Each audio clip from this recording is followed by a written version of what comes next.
This video is presented by TRACS WA, Training Centre and Subacute Care.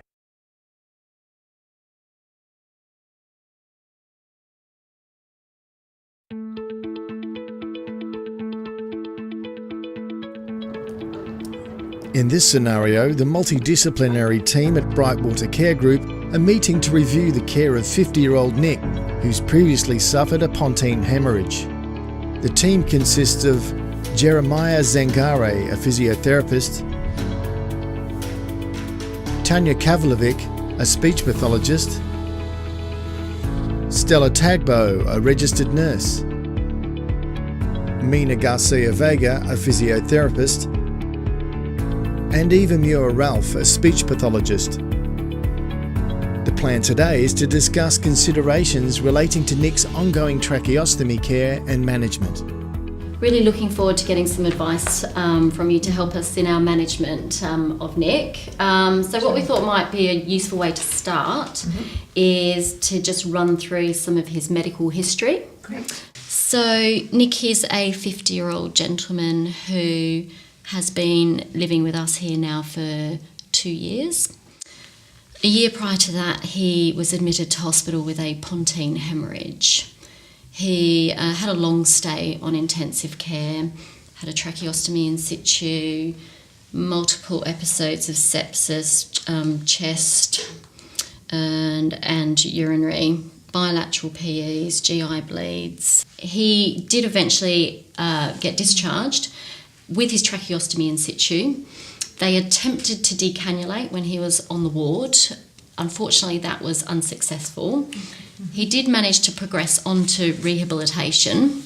During that inpatient rehab, they attempted again to decannulate, but unfortunately it was also unsuccessful. He had sustained quite significant neurological deficits. At that time, he presented with severe cognitive communication difficulties, severe dysarthria, and a severe swallowing impairment owing to his cranial nerve deficits of 5, 7, 9, 10 and 12. And those failed attempts at decannulation, Tanya, do you think that was relating to all of the cranial nerve deficits and the swallowing difficulties? Yeah, the information that Nick was discharged with was that he had significant respiratory difficulties owing to his brainstem injury.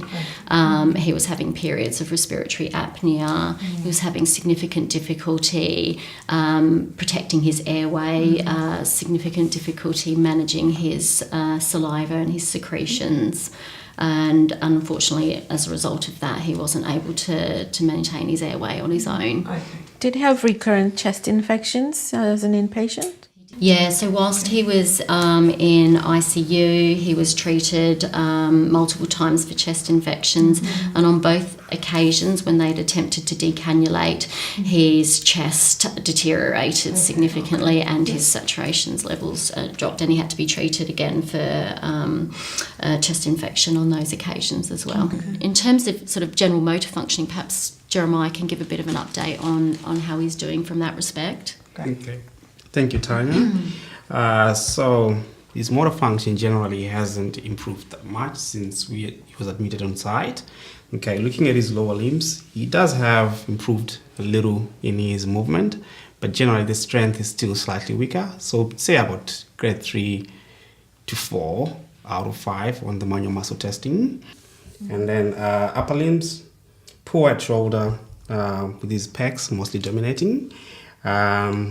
Elbow flexion and extension, he can do it with some assistance when he came to us, but now after some work he can do that, but there's still some coordination problems as well with his movements.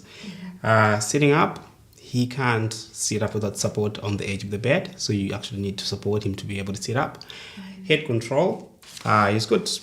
It has improved slightly, but he can't hold his head in position, in extended position for long. Hence, we need a head support for him when he's sitting in his wheelchair.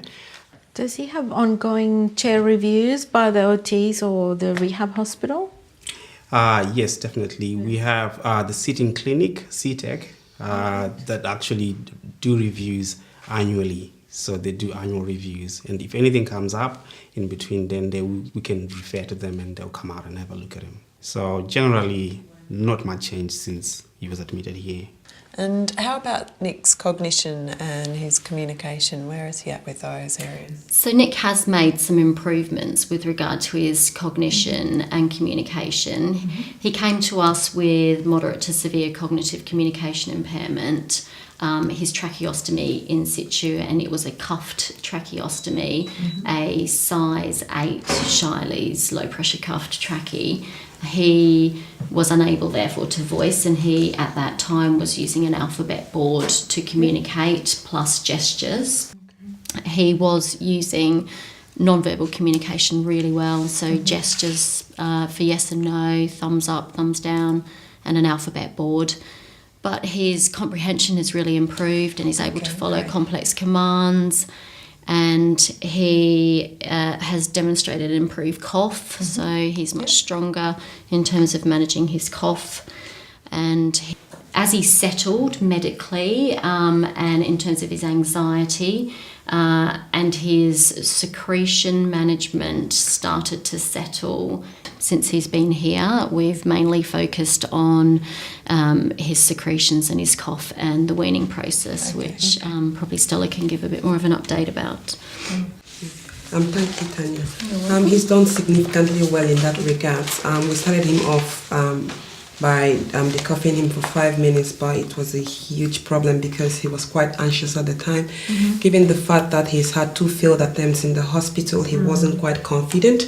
What we were observing at the time was that he was very distressed, would cough so much, non-stop, that he would turn red in the face, and of course we couldn't continue the process. So we had to first of all start by building up his confidence, getting him to understand the fact that if he does do well, he'll be able to talk again. Because what we observed is that one thing for Nick is that he wants the trachea out and he wants to be able to talk again. So that became a strategy for us to use. And at this stage, we were decuffing him 5 hours per shift, making it a sum total of 15 hours per day, which Nick is doing very well at. His ups are fine, all within normal parameters, and he knows what he wants to achieve, and he's keeping up with it, and we're quite impressed.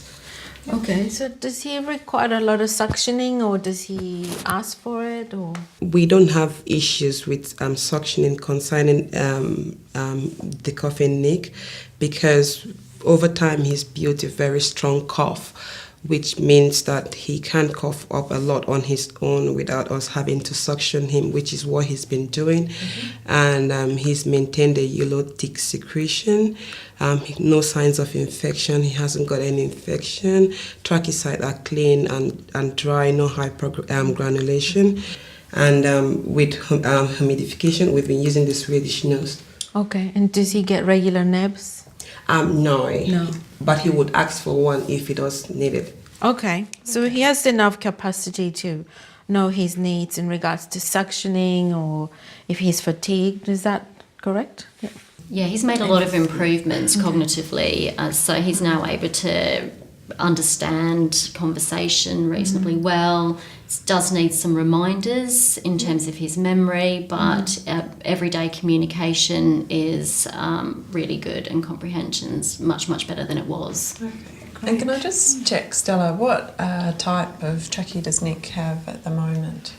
He's got a cuffed Shiley, size 6. Okay. I was just wondering when he had his last trachea changed and if they had done any instrumental assessment at all, looking more at his airway. Yeah, so he has had 2 changes in the last year.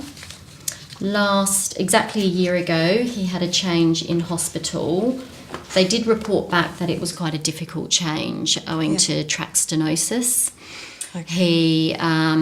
The consultant recommended that he only have a trachea change if it was indicated, so if the tube was occluded or the cuff was compromised. Okay. So Nick carried on for approximately another 6 months where there were some concerns about the cuff, so he went back to ENT.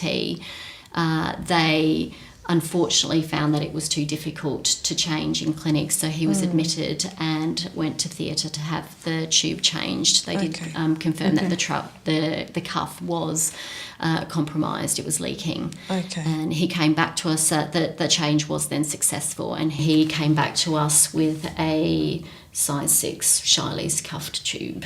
And that was the last change that he's had 6 months ago. Surgical changes then. Yeah, and only if indicated. And has he had any scoping, do you know, then by ENT? He hasn't, no. Okay. And did they mention anything about treating the stenosis at that point? No, they didn't give us any management plans at this stage to manage that, no. Okay.